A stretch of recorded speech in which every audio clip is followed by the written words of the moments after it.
राज्य सरकारचा मोठा निर्णय, 40 लाख शेतकऱ्यांना फायदा। राज्यातील शेतकऱ्यांसाठी मोठा दिलासा देणारी कर्जमाफी योजना अंतिम टप्प्यात असून सुमारे 35 ते 40 लाख शेतकऱ्यांना याचा लाभ मिळण्याची शक्यता आहे।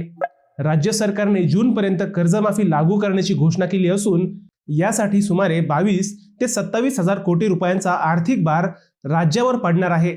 समितीने आपला अंतिम अहवाल सरकारला सादर केला असून या अहवालाच्या आधारे योजना राबवली जाणार आहे। या नव्या योजनेनुसार 30 सप्टेंबर 2025 पर्यंत थकीत असलेल्या पीक कर्जांपैकी 2 लाख रुपयांपर्यंतचे कर्ज सरकार माफ करणार आहे। ज्या शेतकऱ्यांचे कर्ज 2 लाखांपेक्षा जास्त आहे त्यांनी उर्वरित रक्कम भरल्यास त्यांनाही 2 लाखांपर्यंत मदत मिळणार आहे। तसेच नियमित कर्जफेड करणाऱ्या शेतकऱ्यांना 50,000 रुपयांचे प्रोत्साहनपर अनुदान देण्याचा निर्णयही घेण्यात आला आहे। मुख्यमंत्री देवेंद्र फडणवीस यांनी अर्थसंकल्पात याबाबत घोषणा केली होती। त्यामुळे आता शेतकऱ्यांचे लक्ष या योजनेची अंमलबजावणी कधी आणि कशी होते याकडे लागले आहे।